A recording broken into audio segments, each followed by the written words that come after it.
The police arrested my parents and I am freaking out. Have you ever heard a rumor about yourself that finally made its way back to you after years of circulation, and you realize that everyone bought into it and accepted it 100% as a fact, even though you know it's a complete lie? That's what happened to me. But way worse. People aren't just saying that I sucked a dick or whatever. They're saying that I'm somebody else. And you know what? I'm not even sure they're wrong anymore. Maybe I am somebody else. One morning a few weeks back, I was in the kitchen eating my Cheerios, screwing around on my phone, and there was this loud knock on the front door. This is the police. I just about shit my pants, you know. I had a joint all rolled up in my backpack on the stool right next to me. But I thought, there's no way they're coming to get me for a joint. That would be nuts. Open the door. Mom was up in the shower, and Dad had already left for work. They kept on banging away at the door. I was scared as hell, but I didn't see that I had much choice. I got up and peeked through the side window there by the door, and sure enough, it was the cops, 4 of them. 4 cops, banging away at the door. I took a deep breath and opened it. Calvin Dunlop said one of the cops, a big massive dude that looked like he could crush me with one hand. The hand that was resting on his gun holster.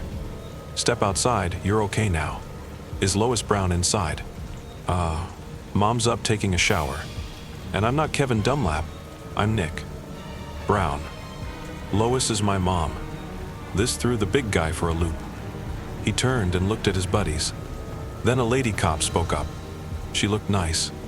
Not nice enough for me to trust her, but nice. I don't know what they did to you, Calvin, but you're safe now, she said. Come with me, your parents are waiting at the station. I started to get a little dizzy then. Dad's at work, Mom's in the shower. What is this? Why are you guys here? I heard one of the guys in the back mutter. Jesus, he said. He thinks they're his parents. Big guy cleared his throat. Step outside, son. We need to get in there and apprehend Lois Brown. It was a struggle to think at all, but I thought back to all those cop shows and movies and whatnot. You guys got a warrant? One of the guys from the back thrust his hand forward, and there was a piece of paper there. I didn't know what the hell it said, but I figured it was a warrant. I stepped outside. She's upstairs, I said. She's probably, naked, so be careful. Lady cop took me gently by the arm and walked me down the steps into one of the cop cars. I turned my head and saw the rest of them go in the house. Am I in trouble? I asked. You're safe now. Calvin, she said. I wondered who the hell Calvin was, and why the hell they kept calling me that. Why the hell they were arresting Mom. Get in, said the cop, holding the back door open. Then, just like in the movies Watch Your Head, what was I supposed to do? I got in and we drove off. You're not hurt or anything, right? She asked. Nah, I said. Just, confused. When we get to the station, you can see your parents briefly. But then we have a lot of questions for you. I'm sorry. I'm sure it's very painful and scary for you, but we have to get your version of events. She was right that it was scary. We got to the station and there standing by the front door were 2 people, a man and a woman. They were crying. I'd never seen them before in my life. The lady cop opened up my door and said, "It's all right. You can go to them." I stood up, but I didn't go to them.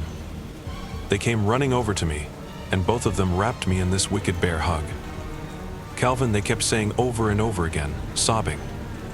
I guess they thought I was this Calvin character too, but I wasn't. I was Nick. It was hard to breathe in that hug, but I finally choked out some words. Who are you guys? They pulled away and looked at me in a sort of shock. It's Mom, said the man, and Dad, he gave the cop a questioning look. He seems to be confused at the moment, she said. That's why it's imperative that we get him inside and keep the investigation rolling. We'll have him back as soon as we can, Mr. and Mrs. Dunlop. She took my arm again, and we started walking down the pathway to the front door. Wait, cried this Mr. Dunlop. Just 1 second, he dug in his back pocket and pulled out a wallet. He opened it up and held it out to me, stepping forward. Look, Calvin, that's us behind a little shield of plastic. There was a picture of this guy with a little kid sitting on his lap. The kid was maybe, 5 years old. Sure, he maybe looked a little like I did at that age, but the picture was small, and it didn't blow me away or anything. And the intense look in this stranger's face was starting to creep me out. "Oh yeah," I said. "Cool. Well, I better be getting inside now, right, officer?"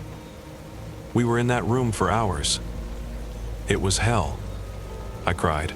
I puked. I pulled a clump of my hair out. They asked if my parents, Mr. and Mrs. Brown, they called them, ever hurt me. No, of course not. They asked if I remembered anything about the day of the kidnapping. What the hell are you guys talking about? What kidnapping? They asked if I ever tried to contact anybody for help. Help from what? On and on. They were convinced that I was this kid, Calvin Dunlop. But I wasn't. Look, I said, at the end of my rope. You guys screwed up, big time. Can I just go home now? Or school? Or anywhere but here? Do you want to see your parents for a minute? Asked the detective, some dude with a ridiculous mustache. Yes, I said, feeling relief for the first time that day. Wait, no. I want to see Mom and Dad, my real mom and dad, not those two freaks that hugged me before. Mustache sighed. Those are your real parents, Calvin. Look, hold on, he turned to the mirror. I knew, again from the cop shows, that it was a trick mirror. Jerry, bring my laptop in here, yeah. A few minutes later, this Jerry guy came in with the laptop and set it in front of Mustache. Mustache screwed around for a bit, then flipped the computer around so I could see it. Take a look, he said. Scroll through those pictures. There were hundreds of them. Me as a baby, me as a toddler, me as a little kid, and so on. I recognized some of the pictures. My parents had shown them to me at various times. Some of them were even printed out and hanging on our walls. But others, well, there were a lot of them with where I was with those people who had hugged me. The people claiming to be Calvin's parents. The people claiming that I was Calvin. That's when I puked. I'll tell you what they told me. 10 years ago, when I was 5 years old, Lois and Andrew Brown kidnapped me. Nobody knows why or how. They moved us all from Florida to a little town in Maine. They had birth certificates and all that shit. A social security card. So they moved us to Maine, enrolled me in school, got jobs, all that. And meanwhile, my real parents were going out of their minds, calling the FBI, stapling posters to telephone poles. Apparently I was even on a milk carton at one point. They'd just woken up one morning, and I was gone. The thing is, I don't remember it that way. I hardly remember anything from when I was that age, but I definitely don't remember Mr. and Mrs. Dunlop. I remember my parents, Lois and Andrew Brown. Vague globs of memory, sure, but I do remember them. I do remember that we lived in Florida and then moved to Maine. The cops can't explain any of that. They say I must have been brainwashed. They didn't use that word, but it's what they meant. But I don't think you can just go in and change somebody's memories. And it's more than memories. It's a feeling. I'm living with them now, Mr. and Mrs. Dunlop, back in Florida. I begged them anybody to let me stay in Maine, where my friends are. Hell, I'm almost done with high school. And now I have to haul off and start over again. I haven't seen the Browns. The people that I still feel are my real parents, since that morning this all started. Like I say, it's a feeling more than anything. Something is off with the Dunlops. Most of the time, they don't do shit. They just sit there, staring at me, not saying anything. They make me sit at the dinner table and eat dinner with them. But they don't say anything. They just chew in silence. Then one of them will randomly come out with something over the top. How was your day today, son? Just like, way over enthusiastic, you know. And I'll say something like, well, it was terrible. I'm really scared and I don't know what's going on. And they'll say, isn't that something, and go back to eating in silence. I don't know. Maybe they got screwed up by the whole thing, but it just doesn't feel right. Lois and Andrew. They could be assholes, but they felt like my parents. Now they're locked up somewhere. I don't even know where. Another thing that's really messing with my head is that there's no media coverage of this. Not in Maine, not in Florida, not anywhere. I mean, I'm not trying to come off as important here, but you'd think you'd hear something about this, right? It's a crazy fucking story, right? I asked the Dunlops about this, and they said they went through a media circus when I went missing, and didn't want to go through one again. So maybe it's not weird after all. Maybe I've seen too many movies where the story always gets out to the press. But it sure seems like I should have seen something. Like, what about my friends back in Maine? Wouldn't they be talking about this? Speaking of my friends, I haven't been able to talk to them since this horror show kicked into gear. They all unfriended me, and they're not answering texts. Corey's the only one I ever heard back from, after sending him like 1,000 texts. He wrote back, "I'm not supposed to talk to you, Calvin, and after what you did, I don't want to talk to you, Calvin." What? After what I did? I sent another 1,000,000 texts to Corey after that. What did you hear? I don't think you heard the real story. Come on, man. Tell me who told you what it said. So that's where I'm at. I'm freaked right the hell out. I don't know what's real. I don't know what I want to be real, as if I had a choice. I don't know what I can do. I'm not even sure who I am. If anybody has any ideas that would help me sort this out, please, I am begging you, tell me what to do. Hey guys, I can't thank you enough for the response to my last post. I've been so lost and lonely that all of those helpful and supportive comments gave me a real lift. Plus my head's been a mess, so it's been really hard for me to think about what to do next. And I missed some obvious stuff that you guys suggested, like a DNA test to sort out who my real parents are. That's where I decided to start, with the DNA test. The problem was that I didn't have my license yet, let alone a car. I didn't even have a bike, so getting around was a problem. But not the worst one. The worst one was that I didn't have a single penny to my name, to either of my names. I was pretty much at the mercy of my parents, Cheryl and Abel Dunlop, at least until I figured out how to get started on some of the more complicated stuff you guys brought up. The morning after my last post, I decided that I would confront them directly. Cheryl was in the kitchen, cooking pancakes. When she saw me come in, she busted out this crazy smile. It looked like it would actually hurt to smile that hard. "Good morning, my son," she almost shouted. "I made you pancakes. Hey, Mom. I have to ask you something, anything." Well, I'm honestly really weirded out by this whole thing. I mean, I don't remember you. At all. Isn't that something she cried out between that creepy smile? You don't remember your own mother? Yeah, it is. So I was thinking, it's nothing personal, but can we get a DNA test to, just confirm that you're really my mom and Abel's my real dad? It would make me feel a lot better. That smile dropped in a second, and her face went pale. "Calvin," she said, now in this voice that was pretty much a whisper, "you saw the photographs of us together. I'm your mother. You don't need to do a DNA test." My stomach pulled in on itself. This woman obviously wasn't my mother. If she was, she wouldn't have a problem with the DNA test. I wanted to run out the damn door. But where would I go? I took a deep breath, gripping the back of a chair. "Well, it's just, you said that there was a lot of media coverage from when I was kidnapped. But I looked online and there's nothing. So, I mean, I'm sure you're my mom, it's just, I just want to get the test and then I'll feel better." Then that smile was back. "Oh, is that all? A lot has changed in 10 years, son. We used to have 4 local newspapers. 2 of those papers folded for good. The other 2 were bought out by a conglomerate. The online archives must have got lost in the shuffle, that's all." "Oh, that's all?" I thought. Awful convenient. "Well, that's why I want the DNA test. Just as some proof that you really are my mom. I mean, it's pretty easy to Photoshop. I don't know if those pictures of us are real or not." "You didn't let me finish, son," said Cheryl, almost screaming now. "We have a box full of clippings and videotapes of the segments that aired on the news. That's part of the evidence we presented to the police.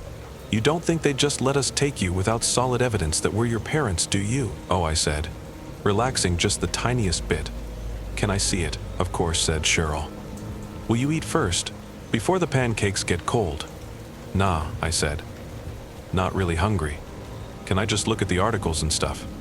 Of course, now she did shout. "Abel, will you bring the box?" Of course, shouted Abel from the other room. A few endless minutes later, he walked in and dropped a box on the kitchen table. "Why are we dragging out this old stuff?" "He isn't sure that we're his parents," said Cheryl, letting out this weird fake laugh. "He doesn't remember that he was kidnapped." "Isn't that something?" said Abel. "He doesn't remember his own kidnapping." I opened the box and started digging through it. Sure enough, there I was, 5 years old, on the front page of a newspaper. "5-year-old boy missing," the headline said. Then below the picture, "Calvin Dunlop disappeared from his home yesterday morning." There were about a dozen or so articles in there, from different papers covering the kidnapping. There were also a few old video cassettes. "Can we watch these?" I said, holding one up. "Of course," said Abel. He took the videotape and we went into the living room, where he popped it into a DVD VHS combo player. He fast-forwarded through the weather and a few commercials, and then there I was again, this time on the TV screen. My mind was mush. Why didn't I remember any of this? That was me, right? It didn't make any sense. Then, slowly, a thought formed maybe it was just somebody who looked like me. A lot like me? Sure. Eerily like me. But maybe it wasn't me after all. I looked at Abel. "Okay," I said. "I believe that your son was kidnapped and I'm really sorry about that. But, sorry, I think I do need that DNA test." Now Abel's face went pale, like Cheryl's had before. "A DNA test? I don't think that's necessary, Calvin. We're a little cash-strapped right now too, I'm afraid, after all of that travel and time off work. Why don't you just give it a few days? Your memory will start coming back. I'm sure. Don't know what those monsters did to you. But you'll remember. I'm sure of it." Then he started crying. Good show, but no way in hell this man was my father. "Sure," I said, doing the best to choke down the fear in my voice. The crazy thing is that after that, I did start to remember stuff. No, the really crazy thing is what I remembered. Not about the Dunlops. About the Browns and my friend Corey. Abel drove me to school that morning. We were stone silent. I pulled out my phone and tried texting Corey for the billionth time. "Come on, dude, please respond. I don't think the Dunlops are my real parents. I'm fucking scared." "What are you doing, son?" asked Abel. As I typed away, "Just texting an old friend," I said. "I miss him, you know. Really sucks. You'll meet new friends." I didn't want to. I wanted my old friends back. I started to get really pissed. At the Dunlops, at the cops, at everybody involved in this shit show. At Corey. Why wouldn't he talk to me? Why was he so quick to cut me off? Why did he believe whatever it was that somebody was telling him? He had been my best friend, practically since we met. And that's when the memory came to me, in a flash. We were in Maine, at the gravel pit, where we had parties by a big bonfire. Only we weren't drinking beers and shooting the shit as teenagers. We were little kids. It was a long time ago. The fire was there, climbing up into the dark night. Corey's face was covered with something. Blood? Was he hurt? No. He dipped into a bucket and pulled out fingers wet with a dark liquid. He smeared them across my forehead. What? I don't remember that. What the hell was that? I know that seems like a weird way to put it, but it's exactly how I felt. Like I was remembering something that I didn't remember. How's that for a mindfuck? The Browns were there in the memory too, Lois and Andrew. They were, wearing long dark robes and chanting. They were chanting something I couldn't make out. What the fuck, I said out loud, the memory disappearing away as quickly as it had arrived. What's that, son? Said Abel, pulling into the school parking lot. Oh, nothing. Just had a weird thought. My phone buzzed. I looked in shock to see that it was a message from Corey. Finally. But when I looked at it, I got creeped out in about 7 different ways, especially after that crazy flash of memory. It read, "They're not your real parents. Don't listen to their lies. Come home, Nick, to your real family." I had a miserable time at school, as you might imagine. Finally, the bell rang and Abel was out there waiting for me. I got in the car, and he handed me a piece of paper. "What's that?" I asked. "The DNA test," said Abel in a soft voice. He seemed like an actual human being now. "We had it done in Maine. We had to. It was the only way they would release you to us. We never wanted to. We vowed we never would. That I would be your real father no matter what. And son, this has been so hard for us. We haven't seen you in 10 years. We don't know what to do, how to act. We were going to wait until things got to something resembling normalcy before we told you. But I can see that you need to know now, so here it is." I looked at the paper. It said that I was a genetic match to Cheryl Dunlop, but not Abel Dunlop. Neither of the Browns were a match. "Wait," I said, even more confused than ever. "So you're not really my dad. But Cheryl's my mom." Abel took a deep breath and let it out. 16 years ago, I wasn't the only man in your mother's life. When she got pregnant with you, she told me everything, and we made the choice together, that we would have you, and I would be your father. Then he started sobbing. And I am goddammit. No matter what that piece of paper says, no matter what those monsters did. I looked at the paper again. It could be a fake. I do vaguely remember somebody sticking a Q-tip in my mouth when I was at the police station, but it's all such a blur of horror and confusion. And I don't know why, exactly. Maybe I'm dumb, but I believed him. I patted Abel on the shoulder. It's okay, Dad. When we got home, I headed to my room to process everything. On the way there, I passed by the ancient TV they had in the living room, and I got hit with another memory. I was sitting in front of that TV, as a little kid, watching cartoons alone. But then I felt something behind me. 4 people were standing there, staring at me. One of them put his finger to his lips, shushing me, and I was too scared even to cry out. I knew his face. It was Corey's father. Andrew Brown was there too. He bent over me and put something over my mouth, and then the memory ends. I stood frozen in front of the TV when my phone buzzed. It was another message from Corey. Don't believe their lies, it read. Help is coming. We're bringing you back home. I think that the Dunlops are telling the truth. I think that Cheryl is my biological mother, and Abel is my father by right. I think that the Browns kidnapped me, and Corey's family was involved. After an afternoon and night locking myself in my room trying to work it out, that's what I think. Beyond that, I don't have a clue. Corey's message, and those memories of him and his father, are seriously freaking me out. He's been my best friend for 10 years. What the hell is going on? I saw in the comments from my last post that some of you know a lot about how memory works. Is there anything I can do to help remember more? I think that would help me figure out what happened and what's happening now. Or if not, are there any ideas about what I should do next? I think I'm going to tell the Dunlops about the memories and the messages from Corey. I think that's safe. But you guys were so helpful last time, I know I can trust you. So before I do anything else, I want to hear your advice. Hey guys, I'm typing this on the old desktop in Abel's study. There's a big dude sleeping on the couch. I really hope he doesn't wake up. I don't know what would happen to me if the Dunlops knew I was posting about all this, but I don't want to find out. So, once again, thank you for reading and responding to my last post. It seemed like the advice was more mixed this time, and I guess that's because my situation has been so balls crazy that it's hard to know what to do. It hasn't gotten any less crazy since my last post. It's gotten crazier. Some of you suggested that I just go ahead and tell the Dunlops about the freaky flashbacks I had about the weird ritual, where Corey smeared me with something like blood when we were little kids, and the one where I remembered my kidnapping, involving Andrew Brown and Corey's dad, and about the message from Corey saying that help was on its way. Others suggested that I keep my mouth shut until I find somebody neutral that I can trust. Well, yesterday morning I went ahead and laid it all out for the Dunlops. I mean, between the articles about somebody getting kidnapped who looked exactly like me, and my own memory of it, plus the DNA test which was probably real, I figured their side of the story was legit. And I felt that I had to do something fast, given Corey's text about help coming.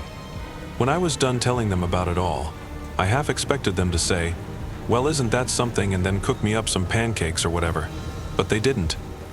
As I told the story, their smiles kept dropping and dropping until they were gone completely. Your friend's father said Abel, giving me this intense stare. The one who helped kidnap you. What is his name? Jack. Jack Calloway, I said. And what does Jack Calloway look like? Asked Cheryl, also shooting me an eerie stare. I don't know. Tall. Big beer belly. Going bald. Does he have a scar? On his face? Like this, Abel drew his finger across his face next to his eye. Right where Corey's dad had a scar. Holy shit, I said. You guys know him. Abel and Cheryl looked at each other with wide eyes. They looked scared. Then Cheryl nodded, and Abel pulled his phone out of his pocket. Are you calling the police? I asked, relieved that somebody was finally taking charge. Abel totally ignored me and dialed a number. My house, he said into the phone. They're coming. Then he hung up. What? Was that the police? Do you know a cop or something? How did they know what you were talking about? What's going on? Dad, your phone said Cheryl. It's not safe for you to have it. Hand it over, son. My brain started screaming at me that something was very wrong. Hand over my phone. Why? Now's not the time to explain, son, said Abel. You're in great danger. We all are. Hand the phone to your mother. I was a mess by then, just raw nerves and scared out of my mind. But I wasn't going to give up my phone. No, I said. I need it. Abel stood up and took a step toward me. I stood up and took a step toward the door. He grabbed my shoulder hard and I felt it. It felt like he could crush me if he wanted to, and that he might just want to. I started to feel sick and dizzy. Your phone, son, he said, holding out the hand that wasn't digging into me. There was nothing I could do. I pulled the phone out of my pocket. Tears started to well up, but as I was handing my phone over, I saw that I had missed a text from Corey. Good boy, said Abel, releasing his grip on my shoulder. You're a fucking asshole, I said. You're not my dad. Abel flicked my phone open and read the message. They're close, he said to Cheryl. Get some tea ready. Then he turned to me. You. Go to your room and stay there. I understand that you're upset. This is not because you talked back to your father. It's for your own safety. I wanted to make a run for it, out the front door. But what would I do after that? No wheels, no cash, no phone. And something told me that the Dunlops wouldn't let me just get away. There was a gas station about a mile down the road, but there was no way I could make it, not without wheels.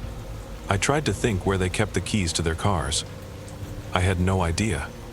I was trapped. Fuck you, I said. Then I headed up to my room, flopped on my bed, and started crying like a baby. It was the tea that Cheryl was making. I could smell it all the way down the hall and through my bedroom door. It had a weird, strong smell. In my last post, some of you mentioned that smells are the strongest triggers of memory. You were right. As soon as I smelled that god-awful tea, I was hit with one hell of a memory. I was a little kid. It was before I had been kidnapped. There were a bunch of people in our house. I was supposed to be in my room, but I wasn't. I was peeking through the door of the study. That's where everybody was. They all had this patch sewn on their white shirts. I couldn't make out the symbol, but they were all wearing it. My father was there. I don't mean Abel Dunlop. I mean my real father. I don't know how I know it was my father, but I know. I don't remember anything else about him, but I know that it was my father there, sitting on the couch next to Cheryl. She was handing him a cup of tea. Abel was there too. So was Corey's dad. About 8 other people. My father took a sip of tea. Then he keeled over. I cried out, and everybody whipped their heads around and saw me peeking in. Then I was running, and that's all I remembered.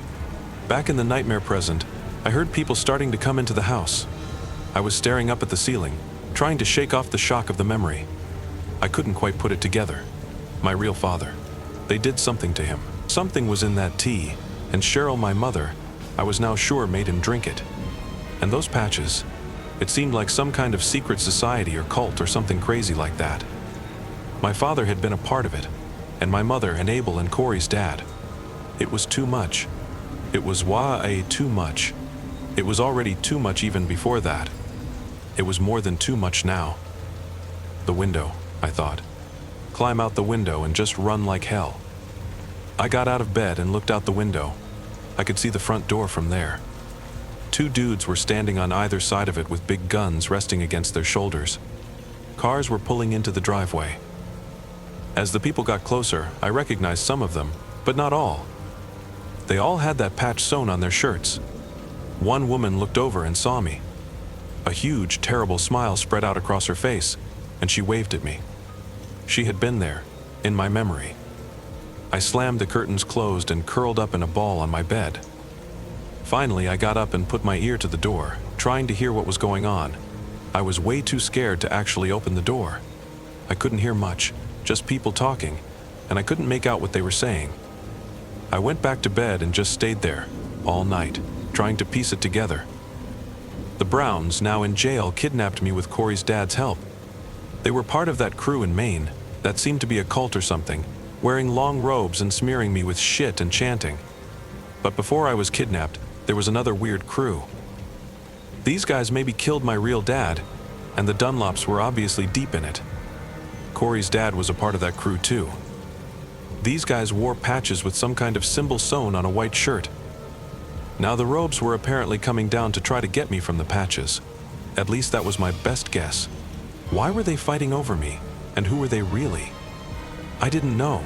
I didn't have the foggiest idea. I just wanted it to be over. And I felt in my gut that it would be over, soon somehow. And that didn't exactly make me feel much better. People started leaving the house just as the sun was coming up. I watched them all go. Even the Dunlops left.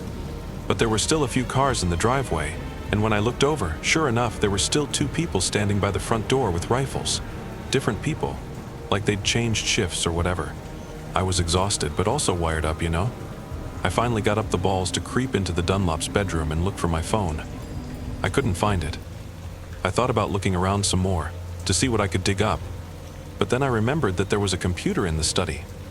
That's when I headed in here, and found that dude snoring away on the couch.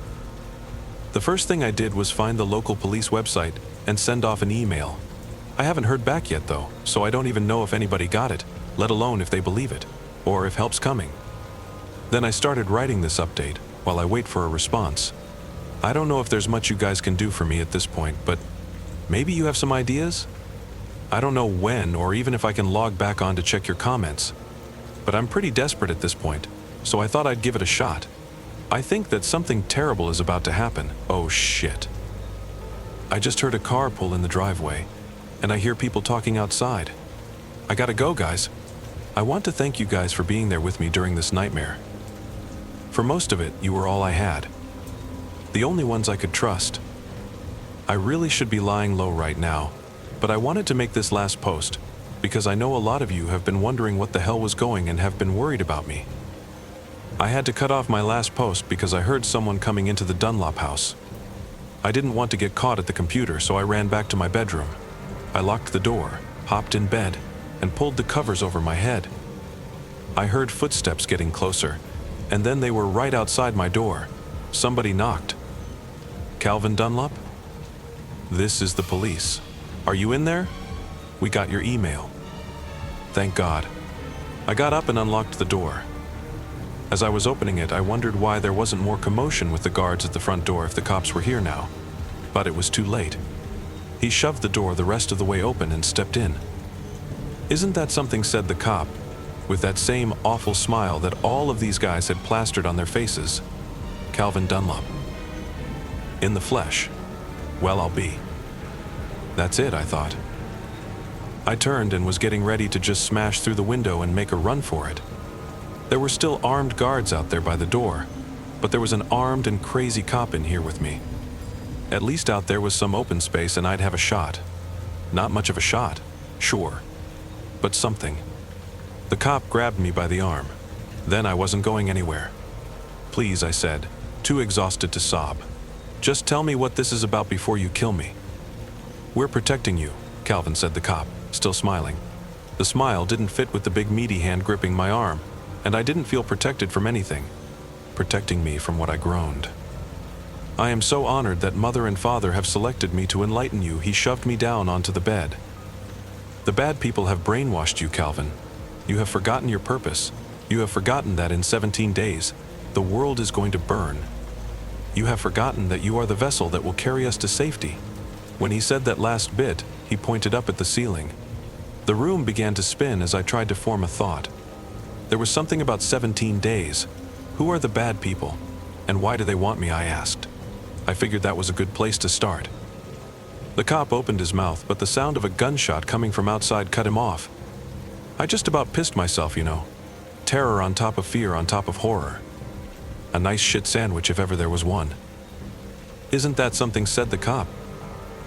They're here. You're safe with me, Calvin. I obviously didn't feel very safe with him, especially not after he whipped out his gun. Another gunshot.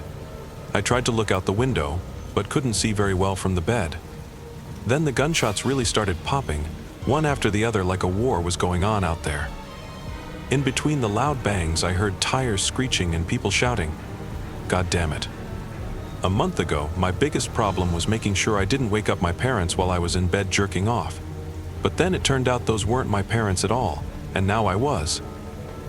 The fighting was getting closer to the house, and before long I heard the front door banging open, and then there were people inside.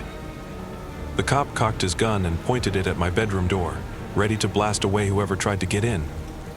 I got up as quietly as I could and crept over to the window. This was my shot.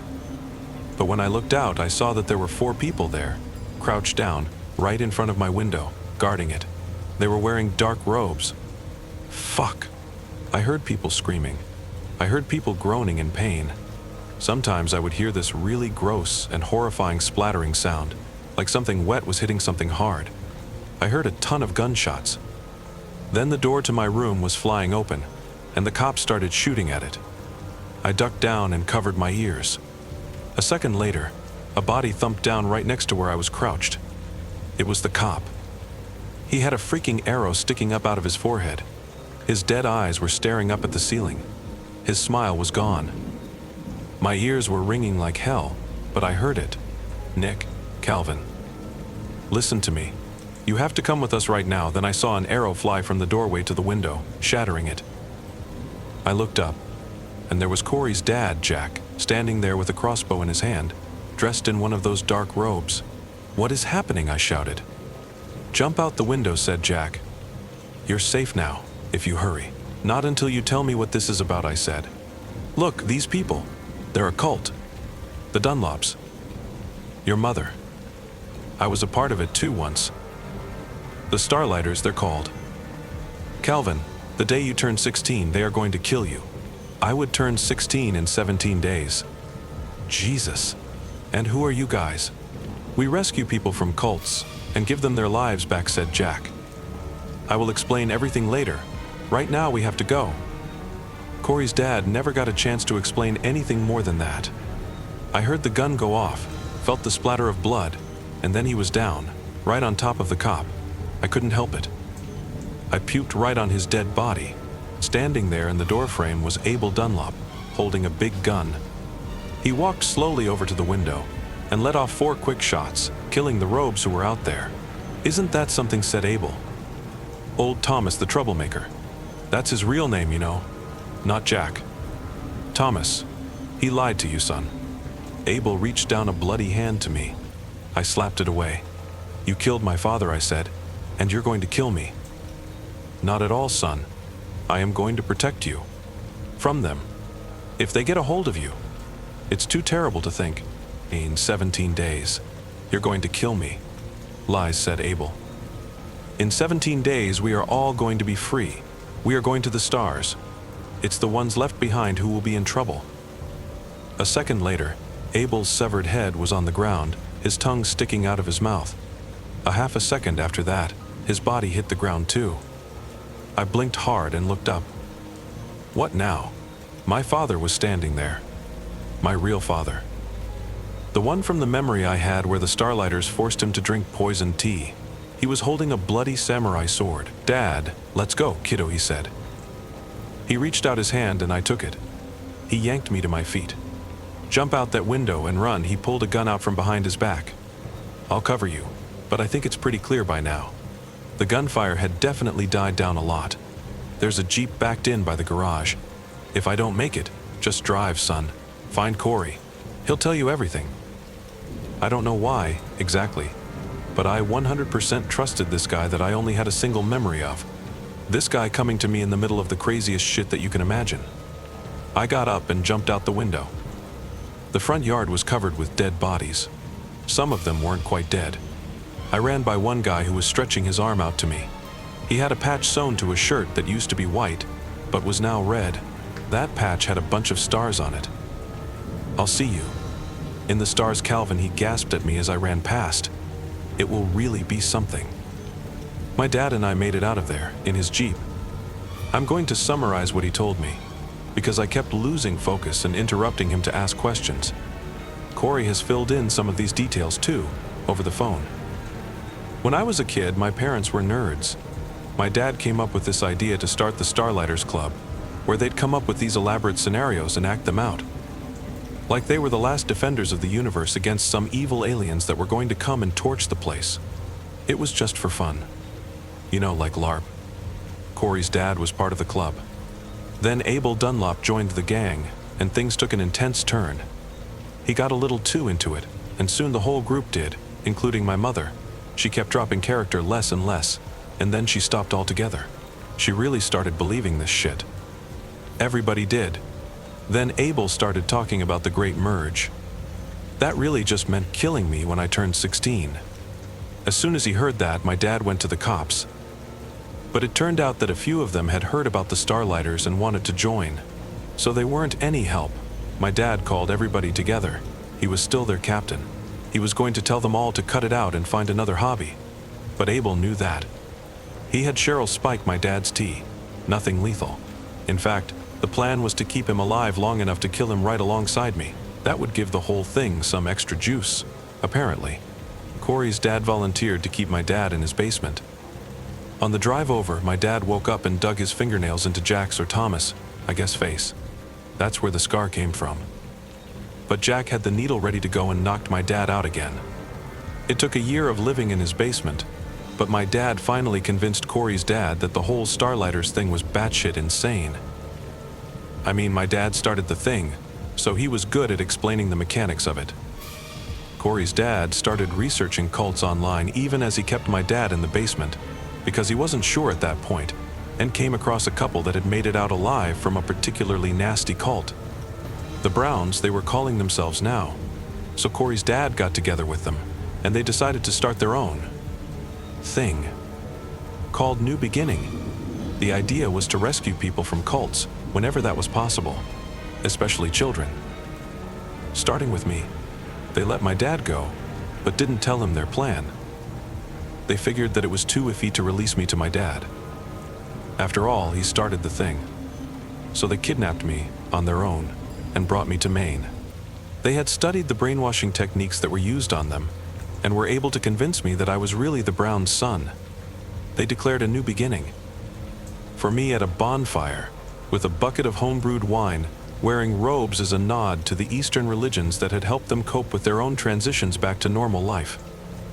Corey's dad was not really Corey's dad. He was also a rescue case from a cult in Oregon. New Beginning grew fast across the country. At first it was people who had managed to escape cults themselves. Then it kept growing as they rescued more and more adults.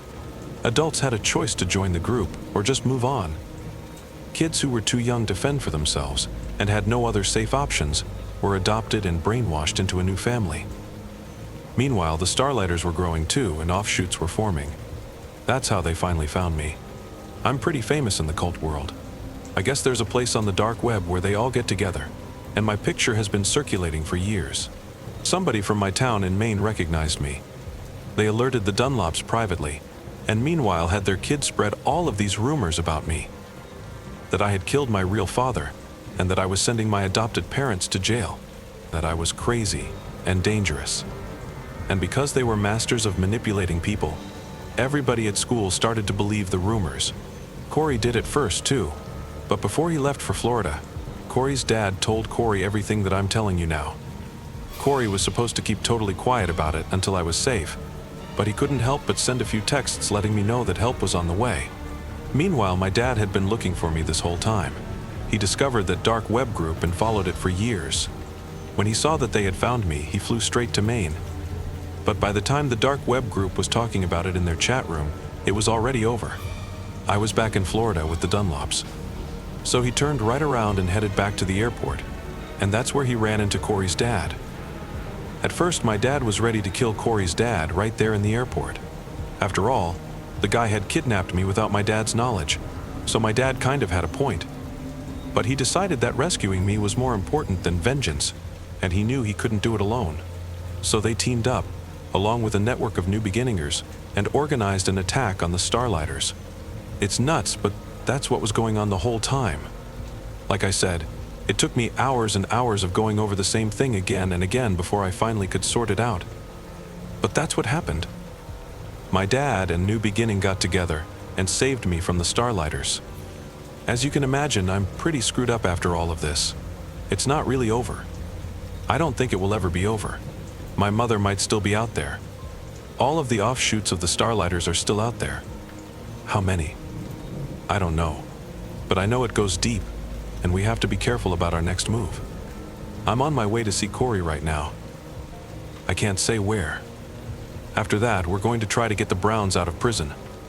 But man, from what I've been hearing, you've got people at the federal level involved in this shit. Not many, but enough that you have to be really careful. So I'm signing off now, guys. Don't worry about me. I've got my dad, and I'll be with my best friend pretty soon. For a minute there, you guys were my only friends. I'll never forget that. And if I ever hear about any of you guys smelling some weird tea, well, I'll be there for you.